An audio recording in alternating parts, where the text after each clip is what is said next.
So that would be, so let's say there is no pressure gradient, or let's say there is a pressure gradient also. Okay, so pressure gradient is a constant, let's call that P prime. Okay, so in that case, you will get, you all remember the Navier-Stokes, right? So left hand side, that's d by dt of rho v d by dt will be 0, del by del t and v dot del. They together will be 0. Okay, and right hand side you will get mu del square vx del y square minus del p del x. Okay, so that is del p, that would be del p del x, which I know to be constant. Okay, that should be equal to 0. That is a very simple looking equation, and it's a second order differential equation in Vx. Okay, so del square Vx by, there should be a rho term somewhere. I think V by rho g, something like that. So there will be body force. I will probably miss that. Plus rho g. Well, if you write it along x direction, there is no uh, body force in x direction. So in x direction, it looks very simple. Okay. Please check it. I guess that is correct. Okay. Anyways, the point of the matter is that this is second order differential equation. Okay. For Vx, that would be a dependent variable, and y is your independent variable, where y is my axis, which is this way. And this is a boundary value problem, because the values of the dependent variables are specified at two boundary points, which is Vx h equal to 0 is equal to V0, Vx h y equal to 0, 0, Vx y equal to 0 and y equals to h, that is equal to 0. Okay. That's a very simple looking, and you can, whatever method that you, and you know the analytical solution of this, right? So it's a parabolic function, linear parabolic function. I'm not going to detail of that. It's a very standard problem. Okay.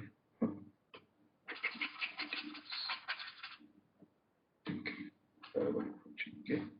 So whatever method we discuss, we can apply to this particular problem and check how closely you can get the parabolic dependence, okay, based on your numerical method. Okay, so this is an exactly solvable problem. All right, now another a little complicated problem that is relevant to chemical engineers is the problem of spherical, basically reaction diffusion in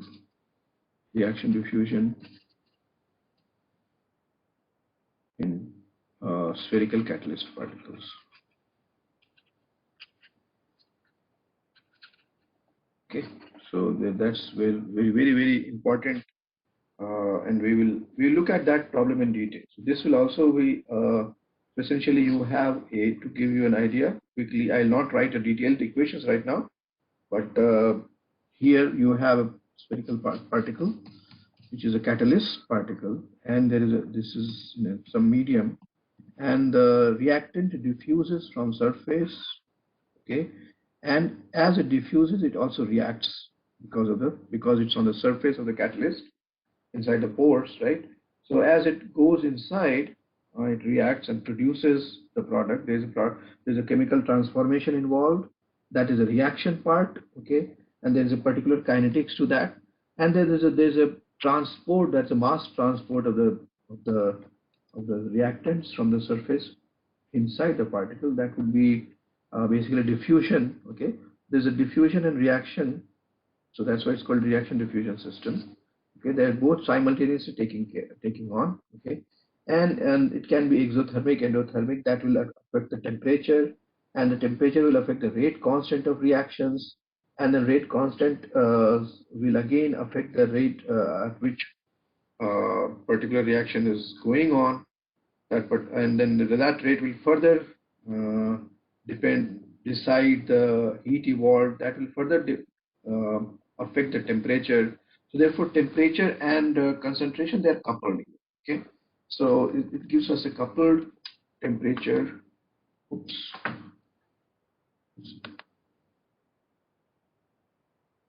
Yeah, Anand, tell me. Oh, I see. Okay, I'm sorry. I think I forgot to share my screen. Okay, okay. I'm sorry. I'm sorry. Okay, okay. Thanks, thanks. Oh, I'm sorry, guys. I think I forgot to share my. What happened, Lincoln? Right. Oh,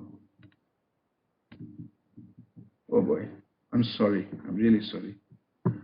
Continued for how many? How much time? Maybe 15 minutes.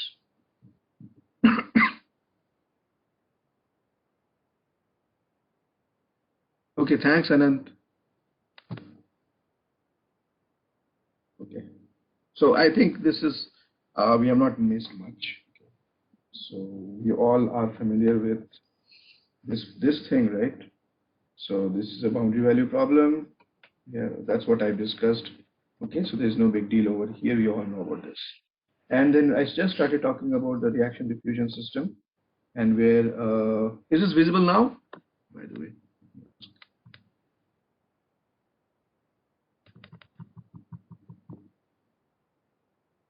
is it visible now? Okay, all right, all right. Thank you, thank you, thank you. I'm very sorry about this. Very disoriented today, probably. Okay, so this so there is both reaction and diffusion going on, which depend on temperature. Temperature depends on exothermicity or endothermicity, and that further the heat evolved depends on rate at which reaction is going on. So therefore, temperature and concentration are coupled here. Okay, and the governing equations are again a second order differential equation. Governing, I think chemical engineers must have seen it before.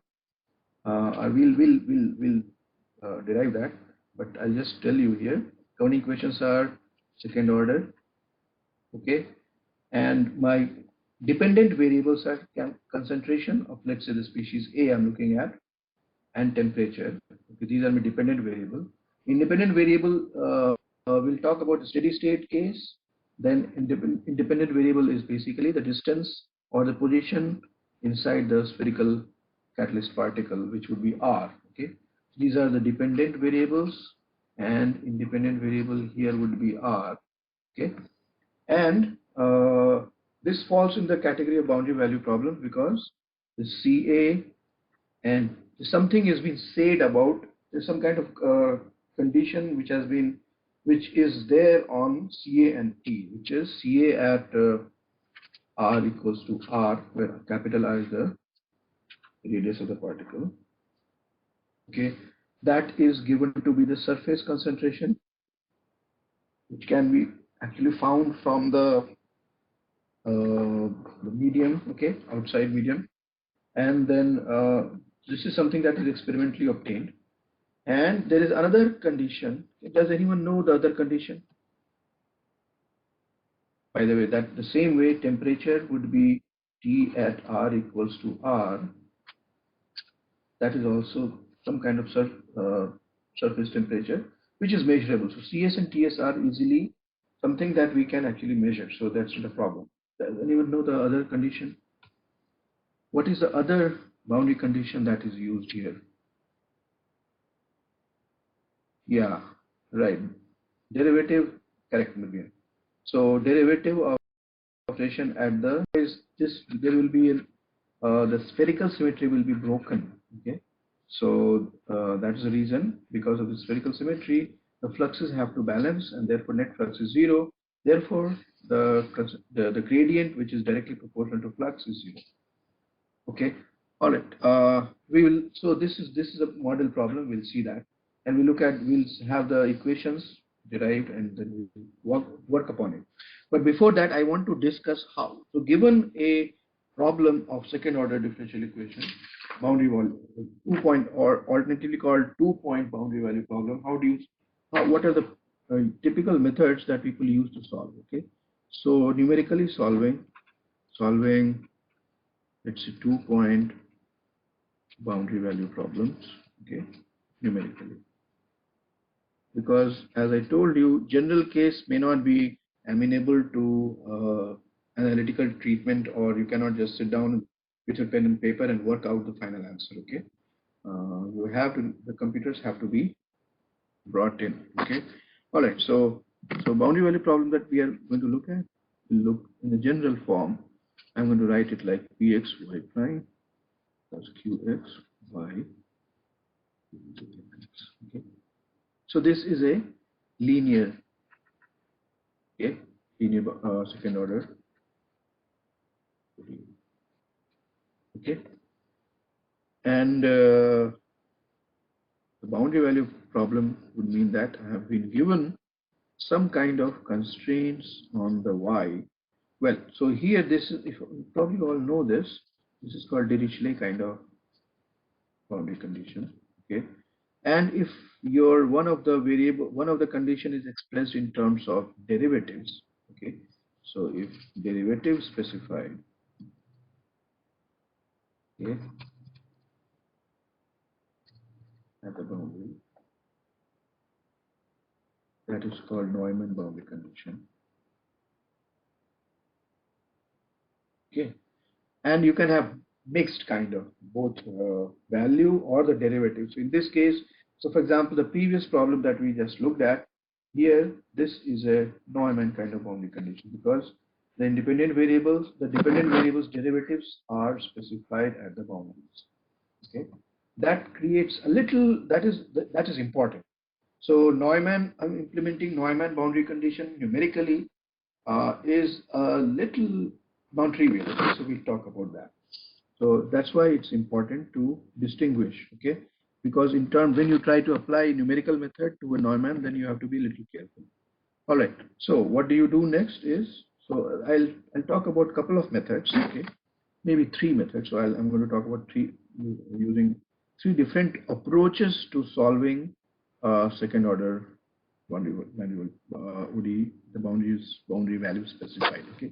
So first one is basically the same approach, which is approximate the derivatives. That's the first simplest approach, okay? The first approach is approximate the derivatives. Has a finite difference. Approximate the derivatives. Okay. So that would give me a finite difference scheme. Okay. Finite difference equation. The differential equation becomes a difference equation. Okay. It becomes discrete, rather in terms of discrete variable, it becomes difference equation, not a differential equation. Okay. That's what finite difference method means. Okay.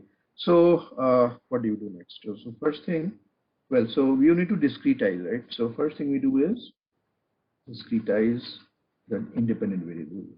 Okay.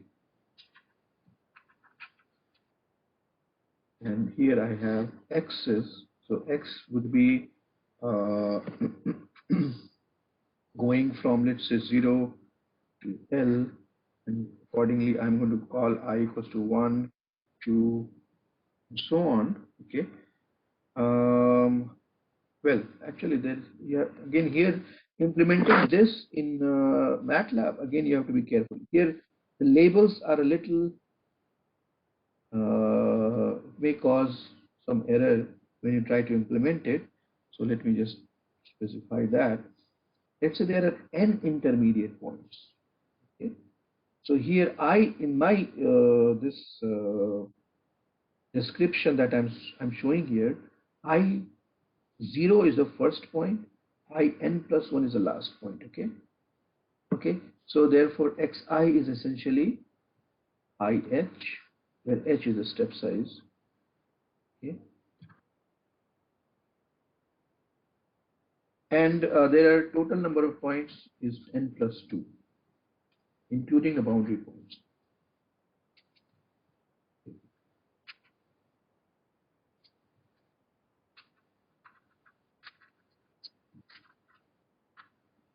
All right. So that's the total number of points. Okay.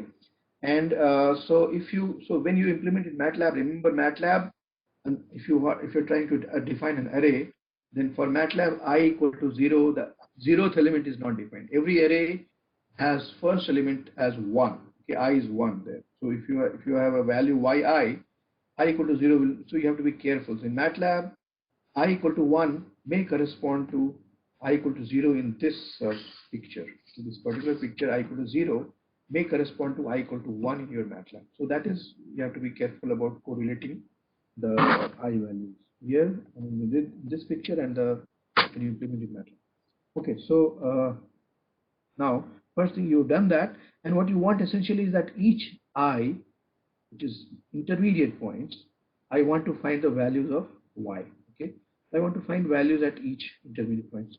I already know the values at the boundary. Okay, so my variable which has a prescribed value at the boundary, and so what are we told about the variable? What is the information that is available to us is that it has some prescribed variables at the boundary, and in the intermediate points we do not know the values, but we know that it follows this condition, this equation at the intermediate points. That is the problem. That's a mathematical problem. Okay. So and then so based on how it varies inside and what are its values at the boundary, you have to find out what are the value inside. So that's a puzzle we have to solve. Okay, what is going to value inside in the intermediate point so that it satisfies this equation at the inside points, and it is, and also it has those two conditions at the boundary satisfied. Okay, so that is the puzzle we have to solve, and so what we do is essentially again approximate derivatives. That's the approach we are talking about. So approximating derivatives. How do you approximate derivatives? We already know approximate the derivatives. So what are the derivatives here? You had second derivative and first derivative in the problem, right? So I have this term and this term. Okay. So I'm going to write the finite difference approximations for these uh,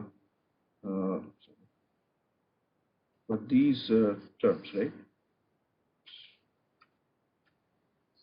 Okay, so let's see. Um, let's look at the first y double prime. Okay, y double prime is basically d2y by dx square. Okay, and this we have to approximate, which is d by dx of dy by dx. And we already know how to approximate dy by dx, right? So first derivative we know how to approximate. Okay, let's call dy by dx as y prime. Okay, so d by dx of y prime can be approximated as y prime x plus delta x minus y prime x divided by delta x. You all know that. Okay, and now okay. So, well, actually, this is better. Maybe let's look at this. Now, this y prime at x plus delta x is what? That would be that would be uh, so that would be y double prime. So actually, well, we do it this way.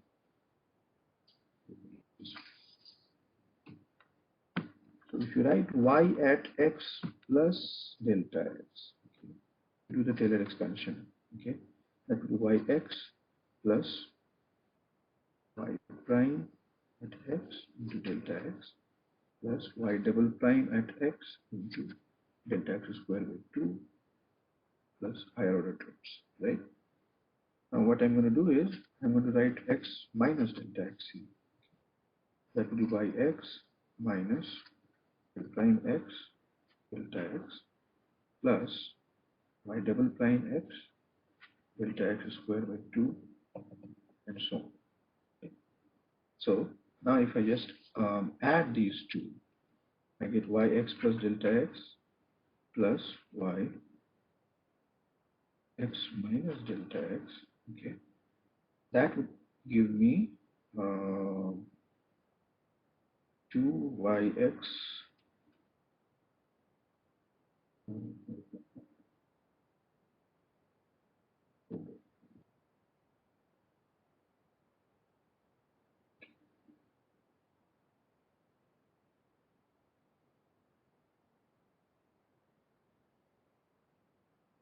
should cancel out this y double prime x delta x square. Okay, by 2, so this cancels out. Okay, and plus higher order terms. That's one plus.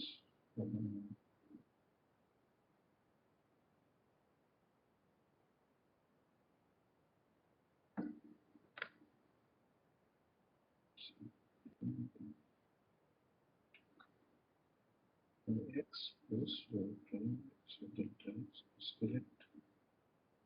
Is correct.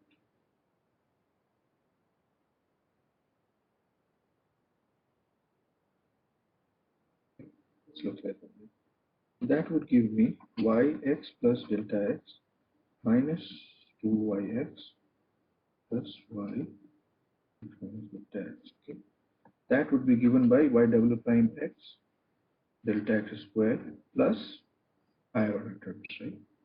So higher order terms. Therefore, if I divide by delta x square on both sides, that would give me y x plus delta x minus 2yx plus y x minus delta x divided by delta x square, that is y double prime x plus something that goes as delta x, right?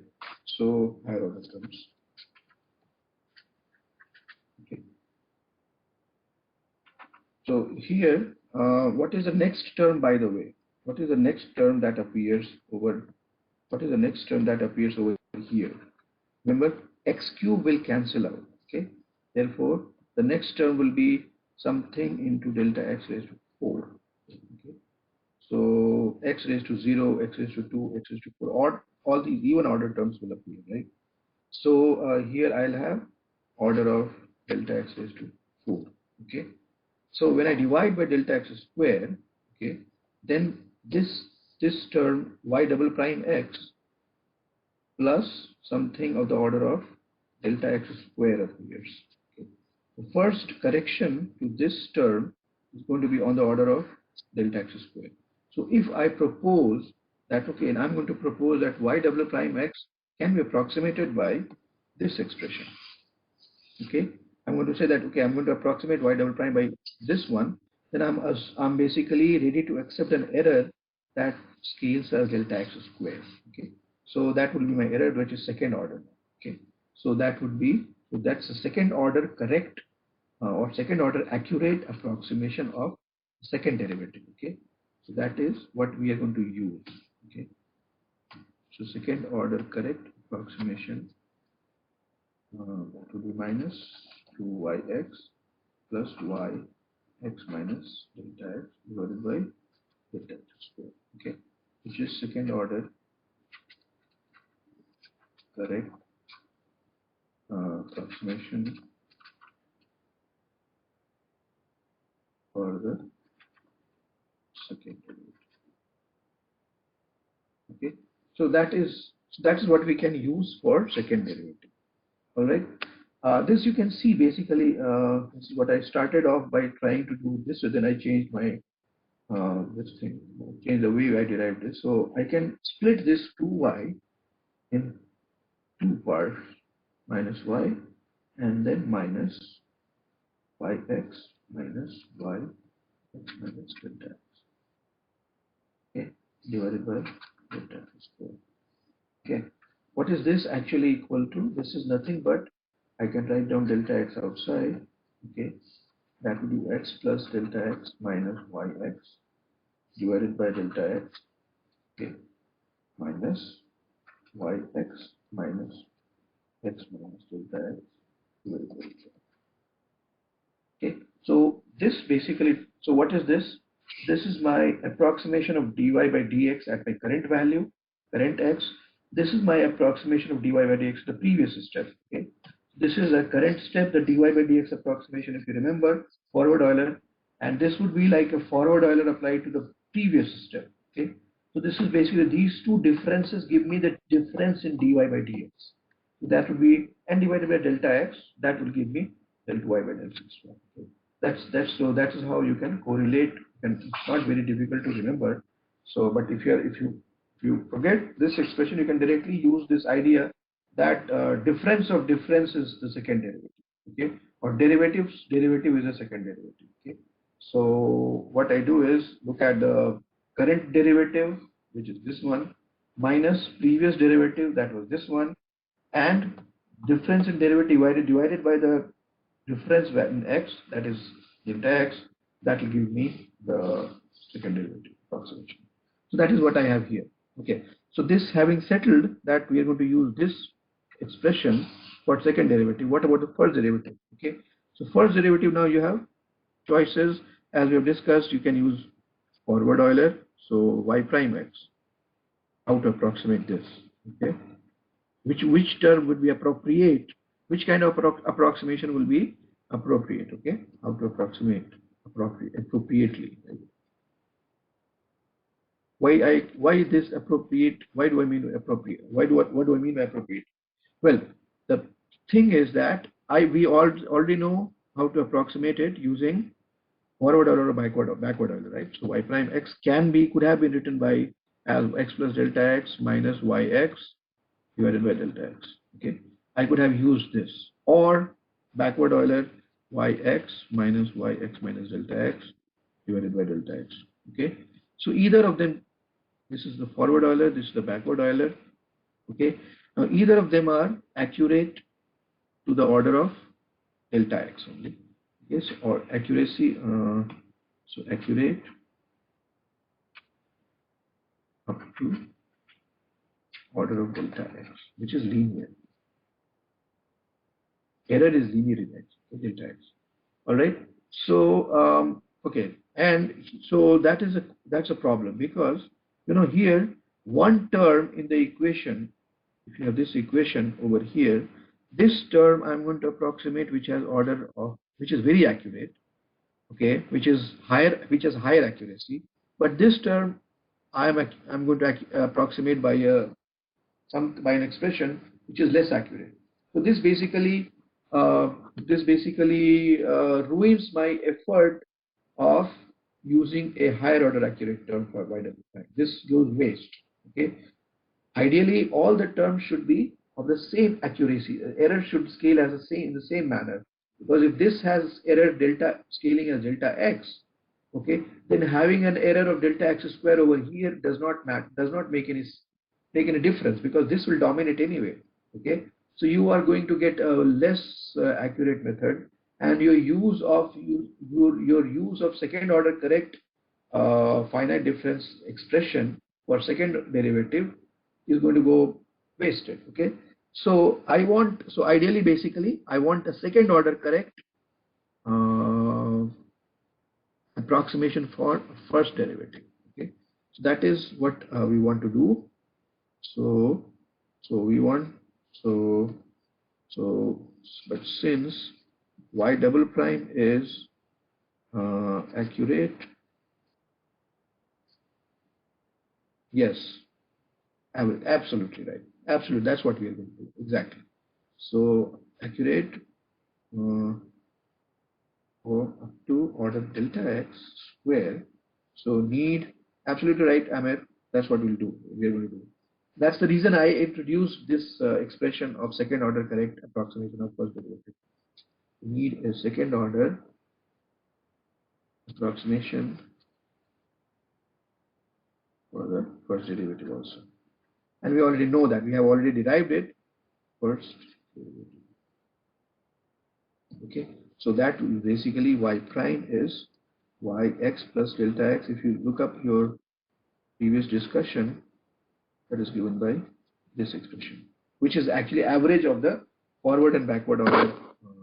So I had shown you, this was basically graphically, if you have something like this, and here I have a I have to approximate this slope. Okay, then I can actually take it to be, if I take it to be forward Euler, then it's going to look like this. Sorry. Forward Euler will approximate by a green line, and backward Euler will actually approximate it with a yellow line. So if you take an average of the two, you're going to get a better approximation. That will always be closer, and we had shown that by algebra as well as geometry, you can basically convince yourself that this expression is more accurate. Okay, so this is accurate up to by two uh, disorder. Okay, so that we can use. So that's what we are going to do next, and then let's do that. So now, so now what we are going to do is again is to remind you we have x axis, okay, the independent variable axis, and we are going to basically solve. Let's say at this point, if I know, okay, so I'll apply. So these x will be actually xi's. So x's will be replaced by xi. Okay, so ih essentially. So let me just write that. I have the equation that looks like y double prime plus px y prime plus qx y equals to fx. I am going to apply this. So this must hold at each intermediate point, right? This equation must hold at each intermediate point. So just pick any representative point. Okay. So say at xi. Okay. Y double prime at xi. So ideally speaking, uh, this would be exactly correct. Okay.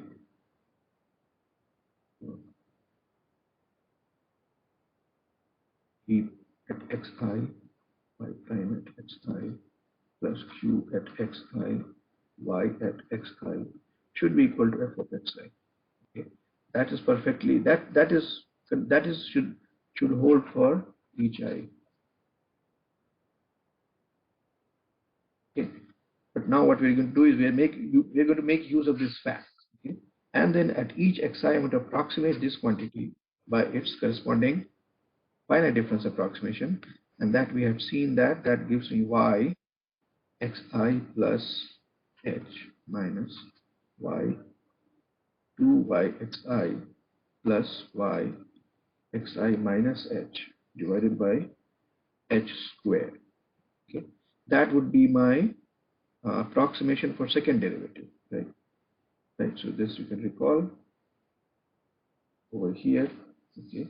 So second derivative is essentially the next value minus twice the current value plus the previous value divided by delta x squared, not x. Okay. It has to be delta x squared because it's a finer detail that you're looking at. Okay. The second derivative. Okay. So this is delta. So that's what we have done here. So next value minus twice the current value plus the previous value, okay, and divided by h squared. These are the different terms. For the second derivative, I can do that plus e x I. That is not a problem. P is a given to me. I don't have to approximate this, okay, because that is exactly known to me. P is a known function. And y prime xi, I'm going to use the what I just discussed, xi plus h plus y at xi minus h divided by 2h. Right? Oh, sorry, there's a minus sign.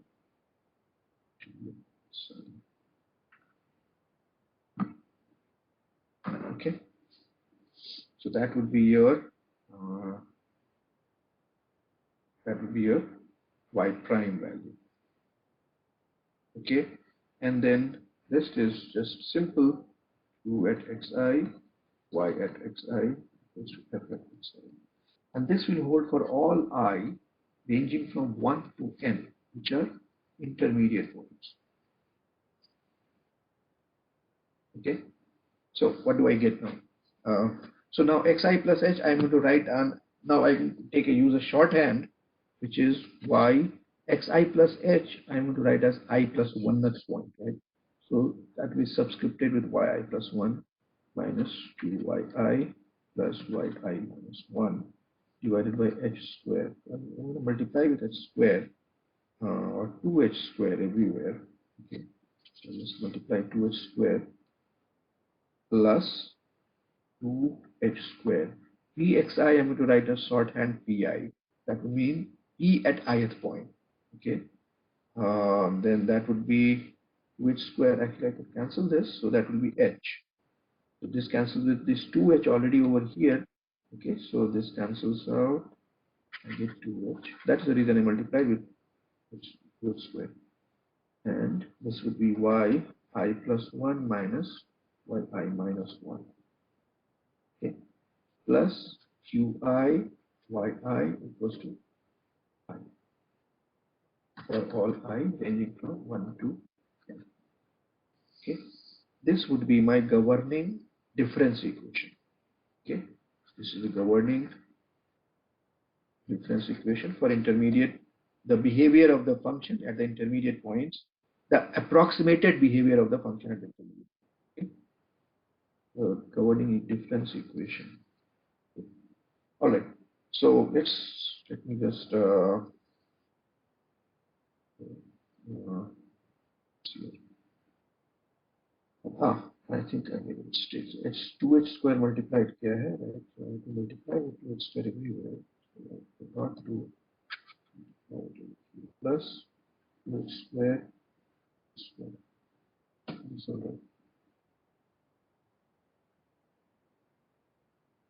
oh right, oh right, you're right. Yeah, you're right. So multiply with 2 there too. Absolutely right. Thank you. 2 2 times this. Right now, then it means further mistake is I will have 2h square, 2 multiplied with this, 2h square, 2h square, and 2h square. Okay, so let me rewrite this in the next page. So,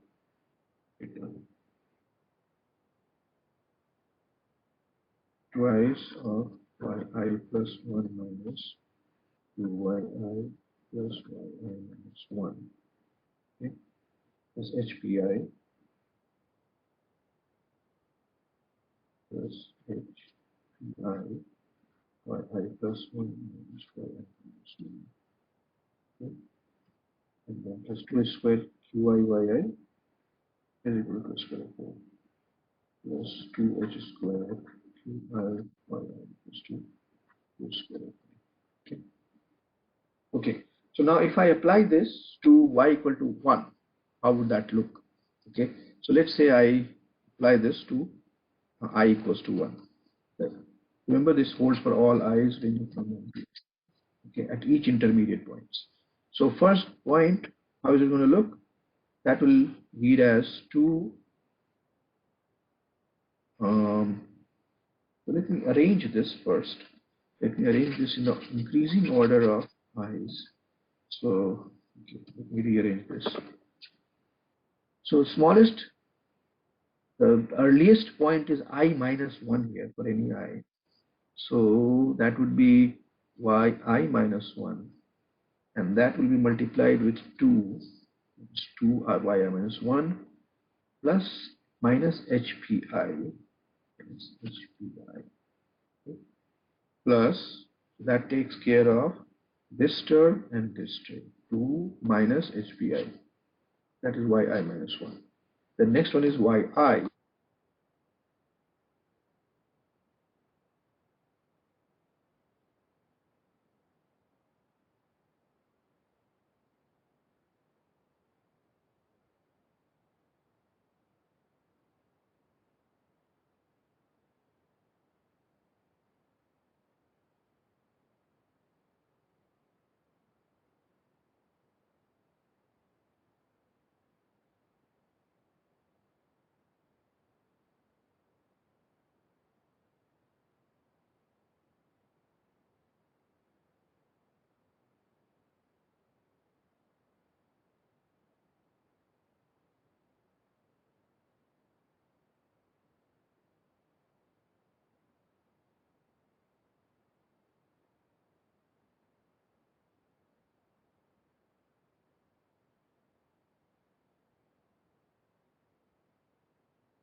set of linear equations in y1, y vector. Okay, so if identify a vector, so if you could define a vector y, which is essentially y1, y2 up to yn.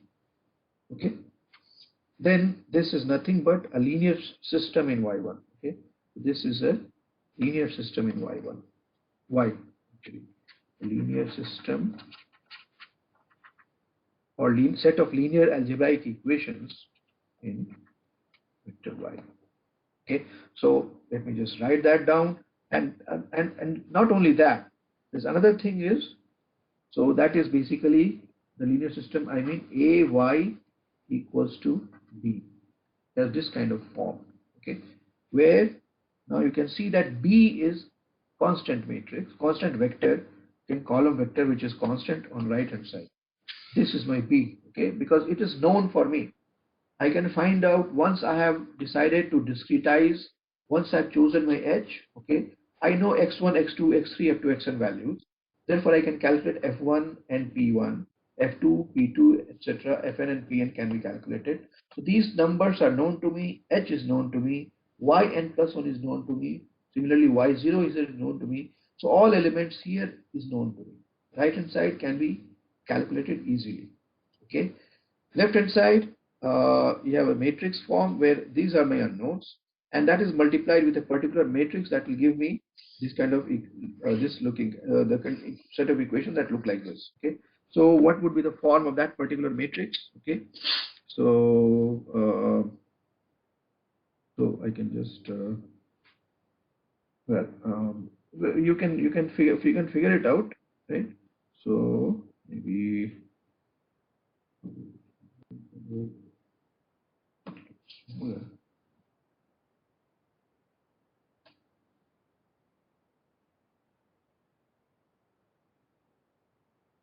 speech.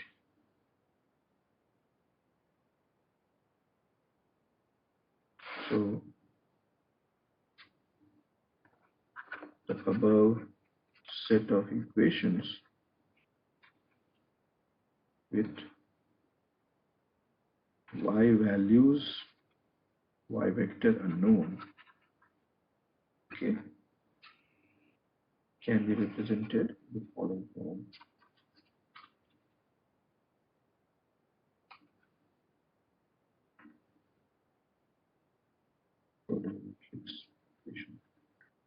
Okay, A by equals to B.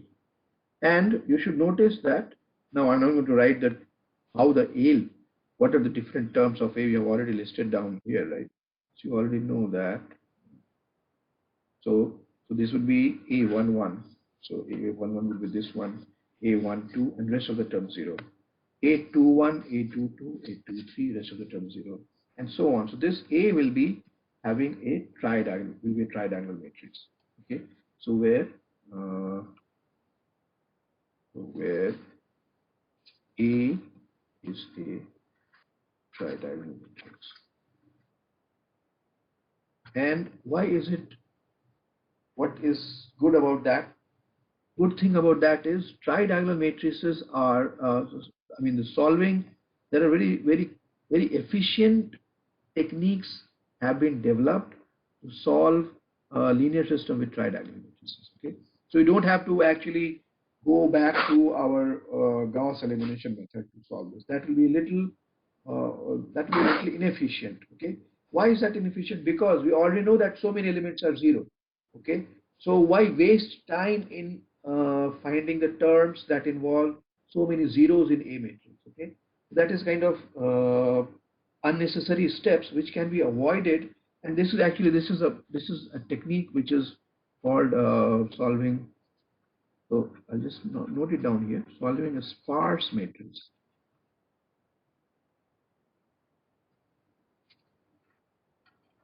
Okay, so sparse matrix means that there are lots of terms are zeros in some symmetric fashion, like you can have upper diagonal, lower diagonal, tridiagonal, or some specified manner. You already know that some of the terms are going to be zero. Okay, so that information can be utilized to develop a scheme which would be much faster than Gauss elimination technique to solve these systems. Okay, so some specialized methods have been developed for such equations. So specialized efficient techniques.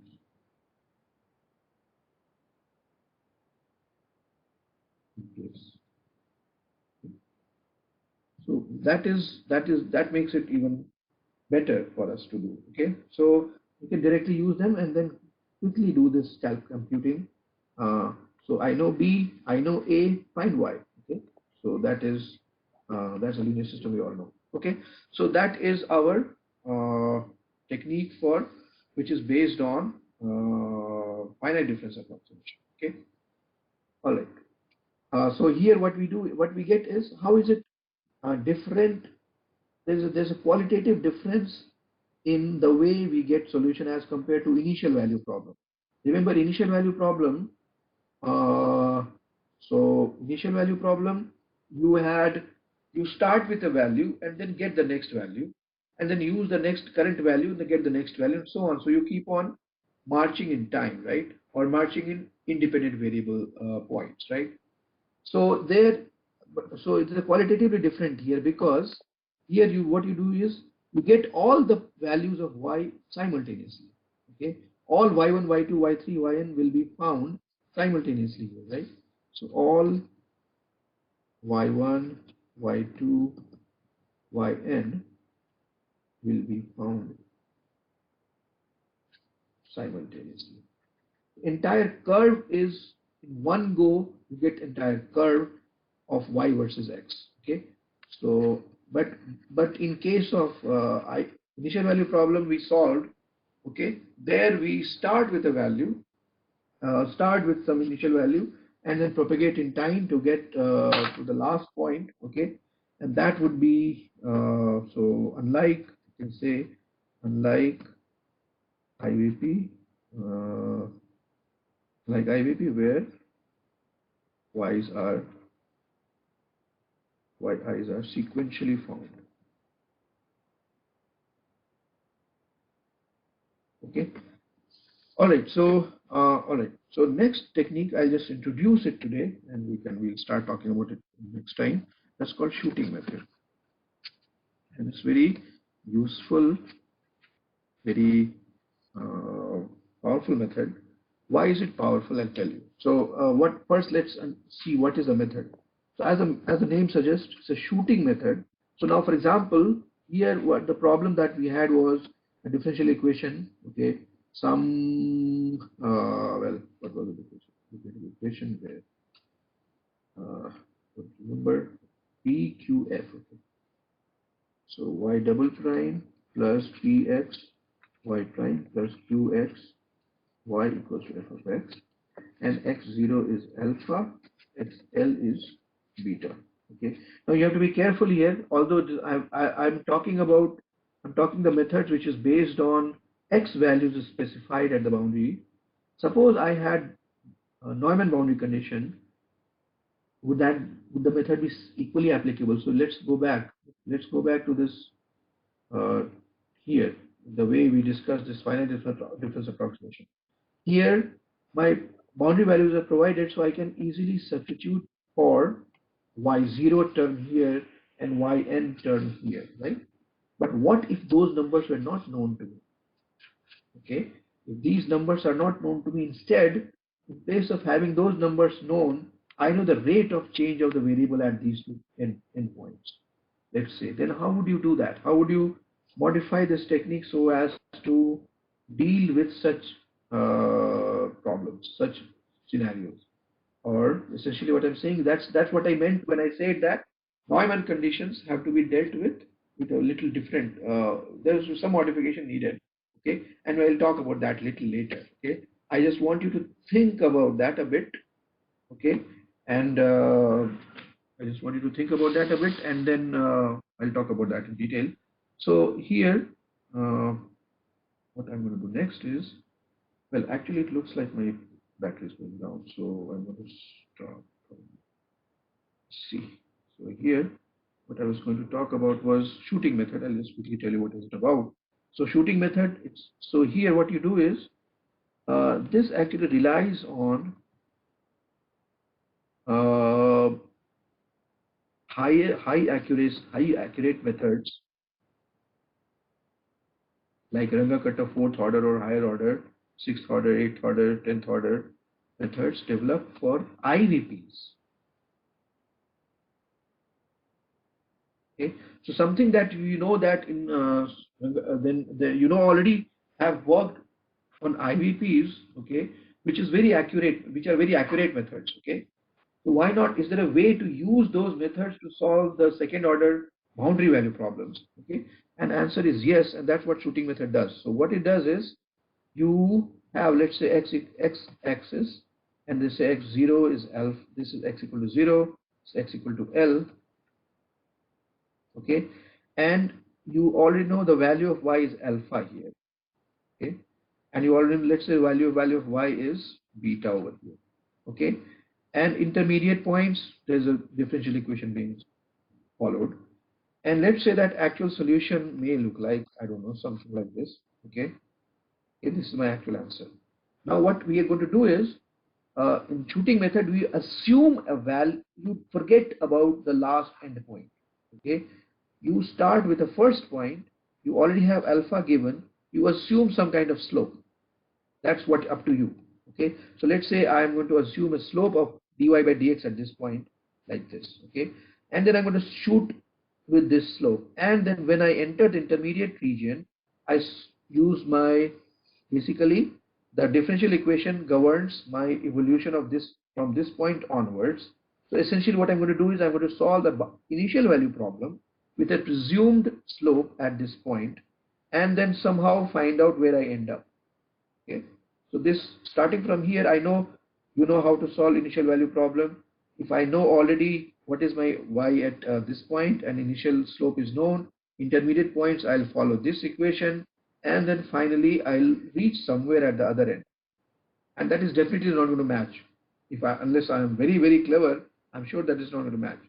So now what I'm going to do is I'm going to correct my initial slope based on how much error I'm going to make here. So I keep on adjusting my slope and then doing the repeated calculations. Every step will consist of doing IVP, solving essentially in IVP from left hand to right hand, and then trying to come close to this point, as close as you want. Okay, so that is the way we implement shooting method. Okay, so we'll talk about that in the next class. All right. Any questions?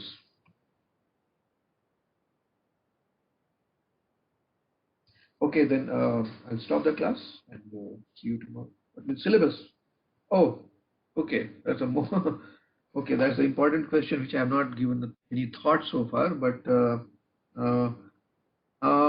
exam is on Friday, right? Exam is on Friday. Am I correct? Yes. No.